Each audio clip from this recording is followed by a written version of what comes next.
Wonderful good day, ladies and gentlemen, and Commodity TV today here at the Dolder Grand Hotel in Zurich. And we are here for the European Gold Forum of the Denver Gold Group.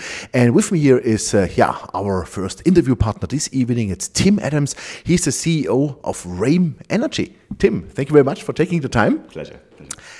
Rame Energy. Actually, I have never heard about your company. Give us a short overview. What are you doing and where are you working? Right, no problem. Well, Rame Energy is, as it suggests, an energy company. Our business is now nearly 12 years old. In that time, we've been fundamentally an engineering company, and we specialized in designing and building power plants for large industrial customers. Mm-hmm. Which were the customers? Big mining companies predominantly, Barrick Gold, for example. We've done a number of projects. The big guys. Yeah, the big guys. And some of the little guys as well. They all have the same problem. The focus of our business is in Chile. Mm-hmm. Chile has a particularly difficult energy market. And for businesses such as mines and other large industrial consumers, the challenge of sourcing competitively priced power is a very large one. Mm-hmm. So for the last, 10 years, we've been designing and building and operating power plants for these very large companies. Mm-hmm. But we've now made the step and the transition towards becoming a generator. And now we are building a plant for ourselves. Yeah. To produce energy, of course. To produce energy, and we will sell the power to those customers rather than selling them our services. Mm-hmm. We operate in a variety of technologies. Mm-hmm. Our specialism, if you like, is the integration of renewables to reduce the costs. Oh, wow. Okay. And which is it in particular? Is it solar? Is it wind? Is it hydro? It's all of those. I think our basic strategy is to select the appropriate technology to produce the best commercial solution for our customers. Mm-hmm. So we will look at any of those sources. A lot of what we have done previously in Chile has been wind, and we are quite wind orientated. But the change in economics, particularly in relation to solar, mean that we have to consider that now as a very viable alternative to wind in certain locations. But this gives a question to me. When you say solar, for example, for mining, I think for mining you have to make sure that you have constantly energy.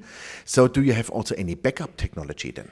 Well, I think what we're actually because if the sun is not shining, of course, no, absolutely. But what we're actually doing here is for a mine, for example, that's not connected to the main grid, we are integrating a renewable component, not to replace the diesel or whatever else that they may be using, but to actually displace some of the hydrocarbon dependency, some of the fuel purchase costs. Mm-hmm. So the diesels will always be there, but when we can generate from very low cost renewable alternatives, we save the mine burning diesel. Mm-hmm. So that means that you make the mining industry more green. Absolutely. I think fundamentally in the current global climate, the biggest driver is economics. Mm-hmm. And in reality, the sort of ethical green side is maybe not the primary motivator, but it's certainly recognized as having a substantial benefit. Yeah. Mm-hmm. Let's talk shortly about financials. You say you are building your own plant. I presume that's all financed, that's all done so far. So that means when do you start to generate revenues out of that, and what is the cash situation? Give us a bit of an overview of the financial situation of the company. Okay. Well, we have an equity partnership with a large Spanish bank. Mm-hmm. They provide us with construction equity finance. Mm-hmm. We participate alongside them with our own money. And then at completion of the project, once the construction's finished, we replace them, we buy them out, so we end up with the whole project. For us, a very neat solution. It's very highly leveraged at the start. We managed to commence projects with quite small, measured amounts of capital at risk. Mm-hmm. And because we have a bank, both taking construction equity risk as well as a bank in the debt position, we have, I think, demonstrated the sort of fundamental solidity of our projects from an economic and technical point of view. What debt interest do you have to pay? We are quite fortunate in Chile. Chile, whilst it's a conservative market in many ways, has huge faith in its energy problem, if you like. I think it realizes that's not going to go away. Banks are realistic and relatively aggressive about how they price their debt. We are paying a sort of average 6% over 16 years. And that's against a power purchase commitment of 10 years. So banks are prepared to look at a sort of merchant or spot market risk position at the back end of the project life. So we can say you have like a hedge book. Exactly. Yeah, exactly. Yeah. Because you sell the power instead of gold or silver. Absolutely. Yeah. No, exactly right. I think That's we fantastic. do say that for the sort of natural resource investor, the things that we can do make a fundamental difference to the operating costs of businesses such as mines. So we are improving their economics at the same time as being able to produce a very strong and healthy return from our side of the business. How do your shareholders profit? And by the way, also, what is management share in the company? The existing management has around about 18% of the company. Oh, that's nice. So you sit in the same boat. Absolutely. So yes, it's not a significantly large retention of the equity in the business. From our shareholders' point of view, the company, because of its engineering activities, because it's able to participate in the construction and the operation and maintenance of its own projects, it's able to derive revenues from the whole life cycle of a project, which gives clear visibility to our earning potential. We're not just relying on 20-year income streams for long-term energy returns. We're also able to make relatively short-term sensible margins from the provision of services to our own projects. Okay. What volume we are talking about the revenues from this plant for per annum, let's say, and what is the margin before taxes or after taxes, whatever you want to? Sure. Yeah.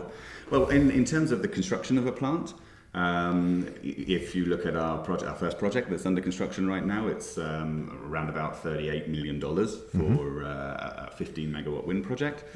And we are supervising the construction and earning revenues from that. And then the full equity portion of that project will generate something in the order of $1.5 to $1.75 million of free cash once it's in operation. Okay. It enters operation at the end of this year. Yeah. How many plants you want to install in Chile of that type? Because I'm sure it's not only one plant you want to do. No, absolutely not. And I think our business is very much divided into two clear streams. The larger or major projects, as we would see them, because we're not a utility generator, we're very much focused on this industrial customer base. We have in train a clear delivery process for just over 100 megawatts of wind to be built in the next 18 months.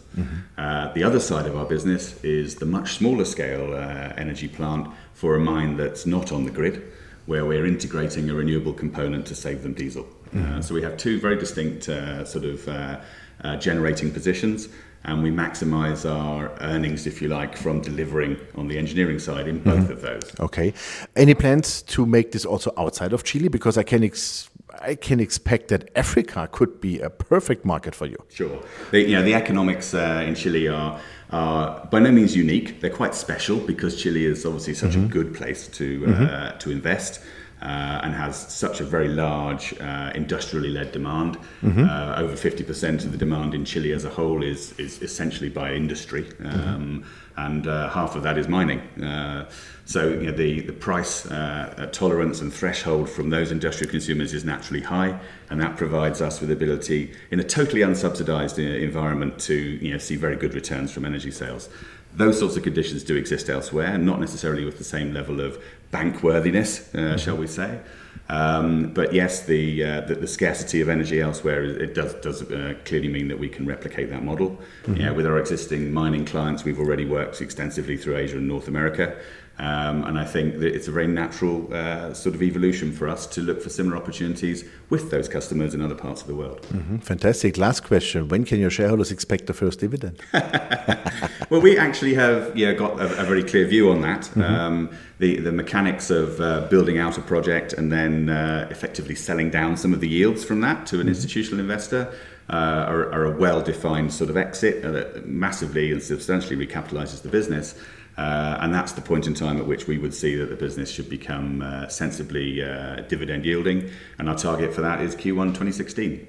Wow, that's quite clear. That's a straight focus. Yeah. Tim, thank you very much. We wish you all the best for that. And we hope to hear a lot more from you. Thanks very much indeed. Thank you. Ladies and gentlemen, you heard it. That was Tim Adams, the CEO of Rame Energy. And it's a totally new business model also to me. And the renewable energy in mining, I think this is a part of the future because they have to do something for the carbon footprint in the future also. And it's always good to generate energy from solar, from wind, from hydro. And looks like the company has a very compelling concept, and we look forward to report more about it. Thanks for watching Commodity TV. Bye-bye from Zurich.